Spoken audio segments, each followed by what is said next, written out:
사람이 살아가는 이 세상은 참 다툼과 분쟁이 많은 곳입니다.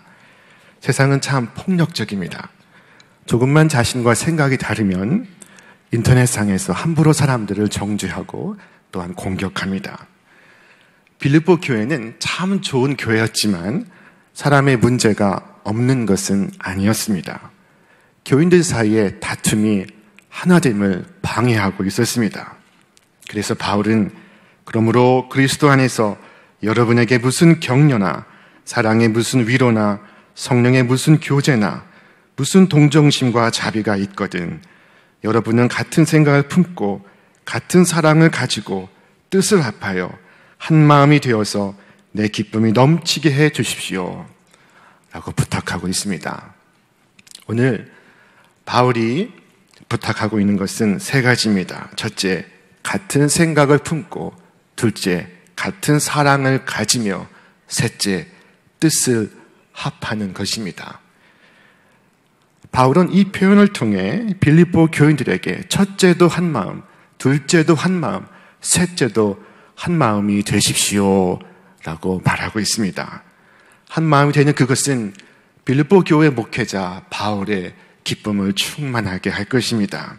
그리하여 바울은 내 기쁨이 넘치게 해 주십시오 라고 말하고 있습니다. 자, 그것은 너희들이 다투기 전에 나를 먼저 생각하라 하는 것입니다. 아버지를 생각하는 사람은 형제간 싸움을 할 수가 없습니다. 옛날 에서도 동생 야곱을 몹시 미워했지만 아버지 살아계시는 동안은 그를 죽이지 않겠다고 말했습니다.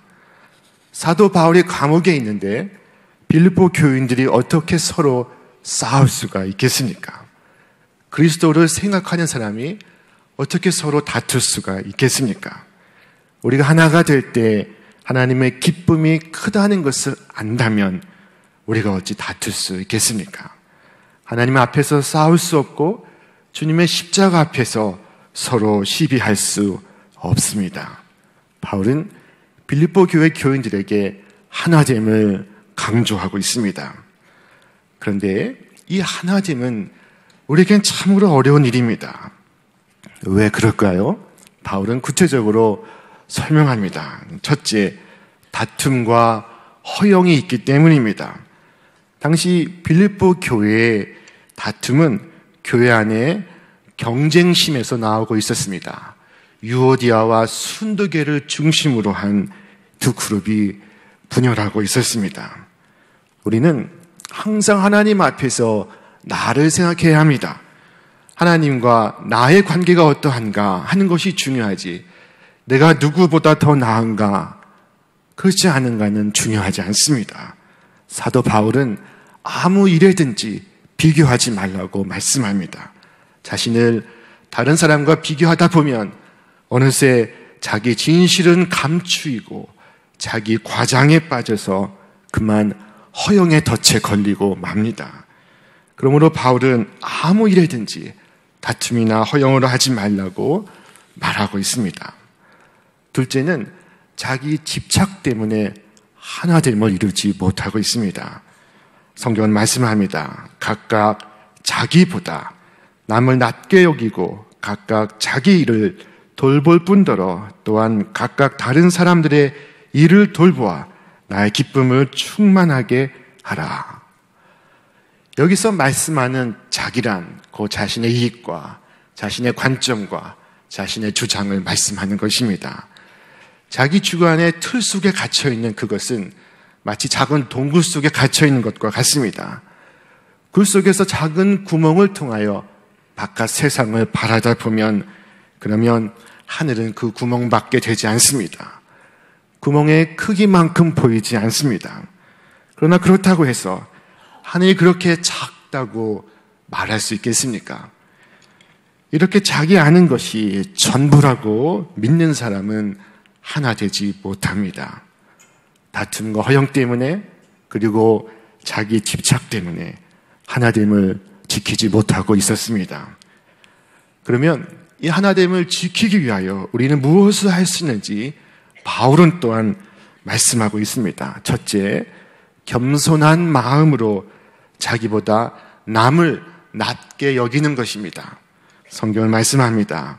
아무 일에든지 다툼이나 허영으로 하지 말고 오직 겸손한 마음으로 각각 자기보다 남을 낮게 여기고. 이 말씀을 한번 깊이 생각해 보시기를 바랍니다. 집안에서 아이들이 말을 안 들을 때 엄마는 습관적으로 말합니다. 네가 네 아빠를 닮았구나. 아이들이 공부를 못하면 아빠는 또한 말합니다. 내가 네 엄마를 닮았구나. 아이들은 이 말을 잘 기억해 두었다가 잘못된 일이 있거나 시험을 잘 못 봤을 때 부모가 야단을 치면 이거 내 탓 아니에요. 이거 다 아빠 엄마 때문이에요. 다 유전이에요. 유전. 이라고 말할 것입니다. 흔히 부부들이 아이들이 잘한 것은 나를 닮고 아이들이 못한 것은 상대방 닮아서 그렇다고 말하는 버릇이 있는데 이것은 오늘 이 순간 고쳐야 합니다. 아빠 닮아서 내가 그렇게 잘하는구나. 엄마 닮아서 내가 그렇게 착하구나. 라고 말하시기를 바랍니다. 한 달만 이렇게 말하면 효과가 나타나기 시작합니다. 아이가 말하기를 내가 잘난 건 아빠 탓, 내가 예쁜 건 엄마 탓이야 라고 말할 것입니다. 그렇게 1년을 지속하면 그 가정은 천국이 될 것입니다. 천국이 임할 것입니다. 이 원리를 꼭 기억하시기를 바랍니다.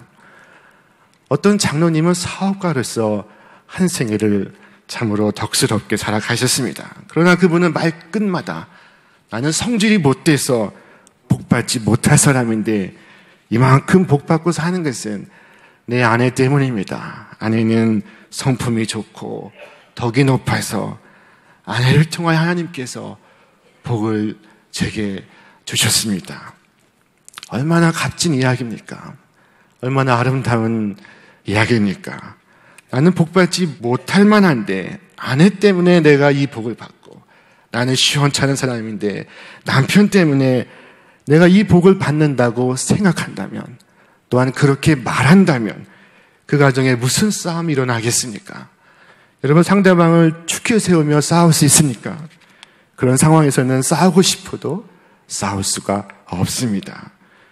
이렇게 자기보다 남을 더 낮게 여길 때 직장도 가정도 그리고 교회도 하나가 될 수 있습니다. 그러나 이 마음이 없어서 상대에게 상처를 입히고 그리고 자신이 상처를 입고는 합니다. 내가 이렇게 된 건 다 아빠 탓이야. 당신 탓이야. 친구 탓이야. 이 나라에서 태어난 탓이야. 이처럼 자기 의의를 고집하는 한 우리는 끝까지 싸울 수밖에 없습니다. 그러나 자기를 바로 인식하는 겸손한 마음이 있다면 우리는 둘이 모여도 하나요, 열이 모여도 하나요, 천이 모여도 하나요, 만이 모여도 하나가 될 수 있을 것입니다. 우리 하나님 말씀하시는 하나가 되는 아름다운 교회의 원리는 겸손한 마음입니다. 겸손은 자신을 돌아보고 그리고 자기보다 남을 더 귀하게 여기는 것입니다. 여러분 기억하십시오. 자기보다 남을 더 낮게 여기는 것입니다. 이때 이 낮게의 받침이 시옷 받침입니다. 그러나 어떤 분은 시옷이 아니라 지읒으로 착각하는 경우가 있습니다. 여러분 하나님은 오늘 본문에서 오직 겸손한 마음으로 각각 자기보다 남을 낮게 여기라 라고 말씀하셨습니다. 지읒이 아닌 시옷입니다. 하나님 우리에게 말씀하시는 것은 예의입니다. 성도의 예의, 그리스도인의 예를 말씀하고 있습니다. 예란 자기를 높이는 것이 아니라 상대방을 높이는 것입니다. 상대를 낮추고 자기를 높이는 것은 무례입니다. 예는 자기보다 남을 더 낮게 여기는 마음에서 나옵니다. 자기의 유익을 먼저 구하지 않고 상대의 유익을 구하는 마음에서 나옵니다. 그래서 하나님 오늘 본문에서 자기 일을 돌볼 뿐더러 다른 사람의 일도 돌보라 라고 말씀하십니다. 다른 것도 그렇지만 이 예의는 우리 그리스도인이 반드시 가져야 될 덕목입니다. 그것은 우리가 믿는 예수님이 바로 그런 분이시기 때문입니다. 주님은 하늘에서 땅으로, 그리고 땅에서도 낮은 모습으로, 종의 모습으로 오셔서 십자가에 죽기까지 가셨습니다. 그래서 스스로 낮아질수록 그곳에 계신 주님을 우리는 만날 수 있습니다. 사람과 다투지 않고, 사람을 깔보지 않고, 사람을 자기의 유익의 도구로 생각지 않고, 도리어 귀하게 여김은 우리 예수 믿는 사람들의 마땅한 도리입니다. 나보다 남을 더 낮게 여기시는 여러분 되시기를 바랍니다. 우리가 낮아지는 그 이유는 주님께서 낮아지셨기 때문입니다. 겸손은 피조물인 우리에게 요구되는 자세요. 겸손은 은혜 받은 자들의 표징입니다. 그러나 은혜를 받지 못한 이들은 자신을 세상의 중심으로 생각하고, 그리고 자신의 구원자로 여깁니다. 그들의 표징은 교만입니다. 그러나 하나님께 의지하고 순종하고, 그리고 하나님 말씀을 따르는 자는 자신을 자랑하지 않습니다. 그리스도의 은혜로 의인된 자들은 자신이 무력한 피조물임을 인정하고 하나님의 은혜를 의지하는 삶을 살아갑니다. 그들은 하나님 앞에 서서 자신의 한계와 결점을 본 사람들입니다. 작은 것 하나도 자신에게 능력이 없음을 알고 구주의 구속의 은혜를 사모하는 자들입니다. 모든 것이 하나님의 은혜로 내게 주어졌음을 아는 자들은 이 땅을 어떻게 살아갑니까? 그들은 자신의 한계를 알고 나도 그렇지 하면서 타인의 결점을 덮어주고 상대의 연약함을 가려주며 살아갑니다. 다른 사람을 알아주고 그를 인정해주고 귀하게 높여주시기를 바랍니다. 그러나 여러분 자신에게는 그렇지 않으시기를 바랍니다. 다른 사람들이 나를 아무리 높게 평가할지라도 나는 하나님 앞에서 나의 실체를 알고 있습니다. 사도 바울은 고린도 교인들의 교만을 책망했습니다. 누가 너를 남달리 구별하였느냐? 네게 있는 것 중에 받지 아니한 것이 무엇이냐? 네가 받았은즉 어찌하여 받지 아니한 것까지 자랑하느냐? 그러므로 오늘 여러분에게 혹 자랑이 있거든 오직 주 안에서만 하시기를 바랍니다. 성경은 말씀합니다. 자랑하는 자는 주 안에서 자랑할지니라. 옳다 인정함을 받는 자는 자기를 칭찬하는 자가 아니요 오직 주께서 칭찬하시는 자시니라. 여러분, 교회의 하나됨을 불러오고 그리고 구주의 은혜를 흐르게 하는 바로 그것은 다툼이나 허영이 아니라 겸손의 마음입니다. 겸손은 자기 주장을 충동하는 사단의 유혹을 뿌리치고 하나님의 은혜에 의지하며 살아가기를 결단하는 것입니다. 믿는 성도들의 가장 핵심되는 덕목입니다. 어거스틴은 말하기를 첫째도 겸손이요, 둘째도 겸손이요, 셋째도 겸손이라 말했습니다. 자, 둘째로 우리가 하나됨을 유지하기 위해서는 자기 일을 돌볼 뿐만 아니라 다른 사람들의 일을 돌보아 주어야 합니다. 성경은 말씀합니다. 또한 여러분은 자기 일만 돌보지 말고 서로 다른 사람들의 일도 돌보아 주십시오. 주님은 상대방의 처지를 이해해 주라 말씀합니다. 상대방의 입장이 되어 주라 말씀합니다. 상대방을 내 눈높이에 끌어올리는 것이 아니라 상대방을 기다려주고 상대방의 눈높이에 나를 낮추는 것입니다. 하나됨을 이루는 것은 바램이 아니라 또한 배려입니다. 학생들은 방학을 좋아합니다. 그런데 학생들만 좋아하는 것이 아닙니다. 사실은 선생님들도 방학을 좋아합니다. 학생들은 시험을 싫어합니다. 그러나 학생들만 싫어하는 것이 아닙니다. 선생님도 시험을 싫어합니다. 그 가운데 특별히 시험 채점하는 것을 싫어합니다. 학생들에게 A, B, C, D, F를 부여하는 것은 쉬운 일이 아닙니다. 특별히 B 플러스와 A 마이너스 사이에 놓여있는 학생에게 점수를 주는 것은 대단히 어려운 일입니다. 그래서 저는 대학의 학생들에게 학기 초부터 출석을 강조하고 지각하지 말 것을 누누이 강조하고는 했었습니다. 이 이야기는 어느 목사님이 들려주신 모 대학교 영문과 교수님의 이야기입니다. 이분은 점수를 줄 그 기준을 확보하기 위해 학기 초에 학생들이 자주 틀리는 영어 발음 몇 개를 지적해주고 그리고 학기 말까지 바르게 발음하지 못하면 점수를 깎고 시험을 아무리 잘 봐도 A를 주지 않겠다고 으름장을 놓았습니다. 그렇게 한 학기 내내 연습을 시키면 어느 정도 교정되는 학생이 있는가 반면에 어느 학생은 고질적으로 고치지 못하는 학생도 있었습니다. 이번에 수강생 중에 한 남학생이 있었는데 그는 이 후자에 속했습니다. 성실했지만 중학교 때부터 배운 이 발음은 좀처럼 고쳐지지 않았습니다. 학기 말 필기시험은 학생 중에 1등을 했지만 구두시험에선 P와 F를 구별하지를 못하고 있었습니다. 그래서 성적은 A-와 B 플러스 사이였습니다. 교수님은 이 학생에게 어떤 성적을 줄지 고민하다 결정하지 못하고 퇴근을 했습니다. 이 학생의 성적을 결정한 것은 그 다음날 아침 출근길에서였습니다. 횡단보도에서 길을 건너려고 기다리고 있는데 멀리 지하철역 입구에서 한 노인이 추위에 떨며 좌판을 깔고 있었습니다. 그는 몸집이 왜소했고 그리고 적어도 나이는 80이 넘어 보였습니다. 그런데 노인이 팔고 있는 것은 여름 부채와 겨울 스카프였습니다.